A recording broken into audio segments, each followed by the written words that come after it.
สวัสดีจ้าทุกคนสวัสดีFC ทุกท่านเด้อมาในกระหอมมาหอดเทือนเอ้ยนะพี่น้องเนาะมาเว้าเรื่องอันแวะหันแวะหนีก็เด้อดูท่าทางคงจะไม่ห่วงลูกห่วงเต้าบอกให้ข่อยเนาะพี่น้องเนาะห่วงเบิดนั่นแหละซุมเจ้าเห็นหลุดเป็นยนต์เป็นเครื่องบินบอกเด้อข่อยสิถามจ้าเด้อเอ้ยข่อยไปหอดข่อยก็จนจาก3 โมงแรงเลย2 โมงครึ่ง2 โมงยังทางใครเขาอุ่นยังบ่าย2 ครึ่งคนเนาะขับรถเข้ากับเมื่อยได้คนขับรถได้บัดเนี่ยคนไปรถเอื้อยคนได้คนไปเครื่องบินบ่ได้ไปยนต์ภาษาซะใจข่อยอยากหายตัวแว๊บไปฮอดเฮือนรถใจข่อยนะแต่มันไปเฮ็ดบ่ได้พี่น้องเอ้ยขนาดประมาณรถส่วนตัวได้นี่คันแม่นข่อยนั่งรถโดยสารนี่ให้เต็กนั่งขึ้นลงเด้อพี่น้องเด้อของมาลุงตุงนั่งอีกบ่แม่นว่าควรได้ควรอยากเว้าใส่บ่ห่วงลูกเลยเป็นข่อยนี่ข่อยสิฟ้าวเมื่อเลยเขาจะบ่แวะนั่นแวะนี่มันค่ำเลยได้ถึงขึ้นเบิ่งแม่ชุมเจ้านี่คืนนั่งรถมานะแต่กาฬสินธุ์มาก็100 กว่าโลเลยเนาะเขาก็คอยขี่คอยขับมาแล้วมันยนต์ฝนกระตกบ่แม่นสิว่าสัตว์จิ้วเร่งอย่างเดียวมันบ่แม่นแต่ชุมเจ้าขึ้นรถตายก่อนลูกเห็นอะไรรถไม่ได้เห็นหน้าลูกเห็นอะไรเห็นว่าเว้าไปจังกันขุดเบิ่งแหน่ข่อยก็จะไปโหดไวๆมันหูจะคิดคนที่ว่ามันบ่มีสมองไผสิบ่อยากไปไวมันคือพวกกูเป็นเครื่องยนต์บ่ขับรถขนาดคนหูข่าวเขายังเก็บเสื้อผ้าโลกก็บ่ได้สนใจอีหยังพอเก็บเสื้อผ้าโลกโทรให้เอื้อยข่อยมาโลดการระยะเดินทางเพื่อเขาขี่รถปุ๊บขึ้นรถปั๊บแล้วก็ออกมาเลย2 ชั่วโมงกว่า3 ชั่วโมงแล้วก็ฮอด2 ชั่วโมงกว่ามาฮอดวัดอันนั้นก็3 โมงเลยไปแวะวัดนะก็ได้บ่าเห็นวัดอันนี้ว่าเอื้อยเลยพามากราบมาขอพรแวะซะเพราะว่าทางผ่านคันแม่นว่าครับเมื่อตรงเลยน่ะก็ฮอดค่ำคือเก่ามืดคือเก่าในเมื่อมืดคือเก่าพ่อขามพังลาวเขาขามได้ยุบปะนี่เมื่อไปได้ละรถโดยสารได้จ้ะมันก็บ่มีแล้วบัดนี่แม่นเราว่าให้สิมาเจ้าคันสิให้แม่น้อยมาหับก็สิยากเขาอีกเขาก็บ่อยากยากหมู่บ่อยากยากขู่ยากคนนั่นแหละเลิกคันบ่โคขาดบาดตายซะเอาซั่นซะหมู่มานำกันกับหมู่อีกเมื่อพร้อมกันขี่รถโดยสารเมื่อพร้อมกันก็ขึ้นให้แนวนั้น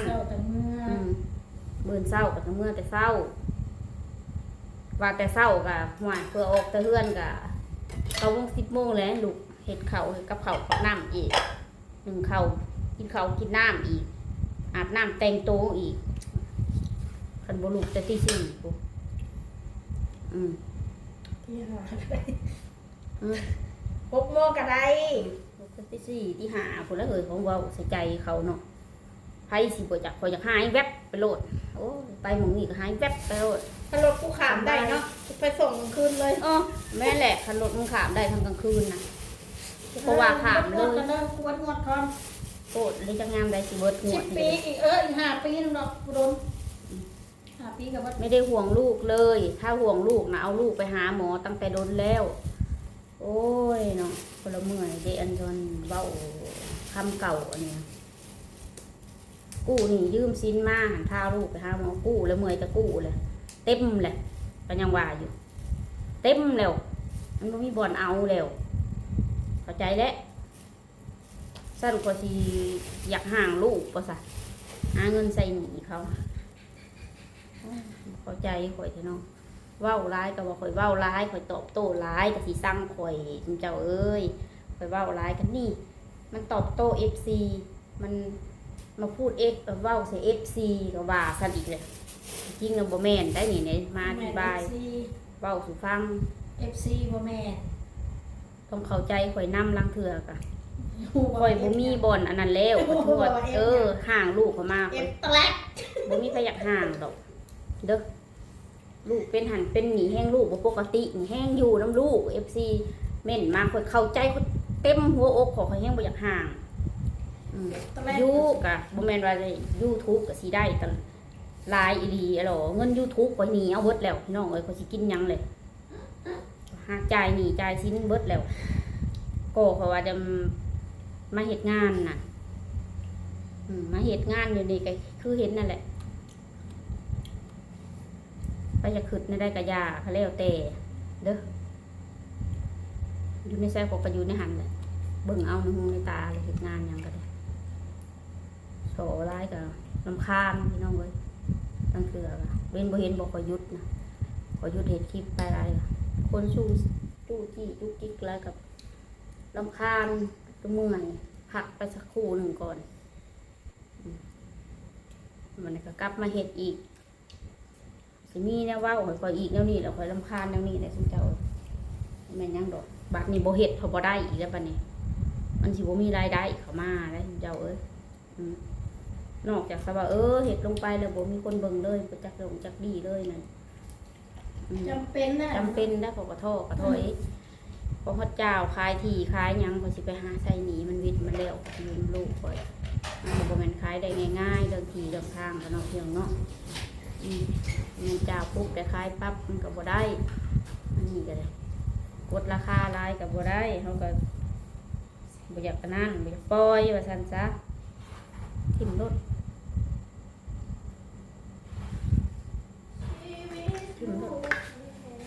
เกิดถิ่มมันมาเห็นคือเราแนวนั้นแหละน้องพี่น้องเนาะสุดแต่ความจำเป็นของข่อยบ่มีบอลเอาบ่มีบอลกู้บอลยืมแล้วเอาน้ำบอลใดเขาก็เอาดูแลเขาก็มีความเกรงมกเกรงใจผู้ที่ปัญหาผู้ที่คนดีก็ซะถูกยกมือถ่วมหัว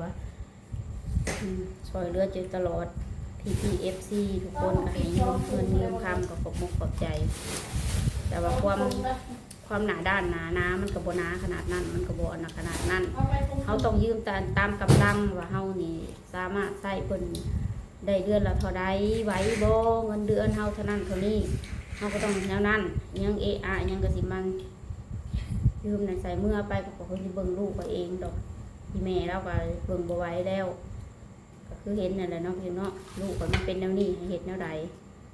ข่อยก็บ่มีช่องทางไปหาเงินผู้เดียวสมมุตินี่เจ้าก็ฮู้สมเจ้าก็ฮู้อยู่ไผสิมาซอยเหลือข่อยมันบ่มีดอกลูกปานนี้ทุกคนก็ต้องยืนด้วยลำแข้งของไว้ของมันนั่นแหละสิมาเพิ่งผู้นั้นผู้นี้บ่ได้ดอกเพิ่งลำแข้งตัวเองให้ดีที่สุดมันจังแข็งจังแกร่งเพิ่งคนอื่นเพิ่งได้ชั่วคราวว่าซั่นซะเพิ่งราคาว่าเพิ่งได้ก็ได้อยู่ชั่วคราวจะสิไปเพิ่งดูประจำนะก็บ่ได้แม้แต่ญาติพี่น้องพ่อแม่ตระกูลยังก็ตามนะเพราะฉะนั้นซะนอกจากตัวเองถามกูบ่หนีก่อนกูจะขายรถใช้หนีให้ใช้อันสิบ่อยากอันน่ะเอา แล้วกูขายรถใช้หนีไปหาหมอเป็นจักศาสนารู้เด้เว้าร้ายก็สิว่าขอทานพอเมื่อยใครเบื่อคำนี้ก็พูดหนึ่งอีกเว้าร้ายก็สิว่าขอทานย่ำเท่าได้ปีเท่าได้ชาติอันนั้นกอกใส่หัวคนที่เต็มหัวไปเลยก็จะคายมันเบิดหาคายได้ง่ายๆคายมันเบิดอยู่คือเก่าขายเลยคือกูเนี่ยเห็นป่ะสบายใจเฉยมันมีหนีแล้วมันสบายใจเลยเว้าได้ทุกคนเว้าได้เว้าใส่บ้านั่นนี่คอมเมนต์เข้ามาแต่บ่ฮู้รายหักข่อยสำใดรายจ่ายข่อยสำใดทุกคนก็บ่ได้ฮู้นำข่อยเนาะเรื่องเนาะการที่ยืมเงินยืมคำนุนขึ้นหลายเฮาก็ย่านนะเฮาบ่มีใส่เขาเอาบ่มีใส่เขาก็ย่านแหละเนาะผู้นั้นทวงผู้นี้ทวงบ่เป็นประสาทแดกตายหาเลยก็เจ็บเส้นจะให้เฮ็ดแนวใดยนขี่ยนเมื่อกับของใครแล้วบ่หอดกักโลดบ่พื้นยนก็ลองขี่อยู่แม่ใกล้ๆนี่ก็3,000โลดแล้วค่ะบ่าเนาะมุกดาหารมีบ่ยนมุกดาหารบ่มีถูกยนก็อยู่นครพนมพุ่นพี่น้องเอ้ยราคายนเมื่อสวรรณเขตน่ะก็ปะตุ๊บแพงไปได้บ่มีปัญญาว่าง่ายๆซะบ่มีปัญญาใครมีปัญญาก็ขี่รถเขามีปัญญาก็สิซื้อนมให้ลูกก็กินกับแพมเพิร์สให้มันใส่นี่ก็ดีแล้วมีปลาแดกมีเกลือให้ระบายเกลือนะ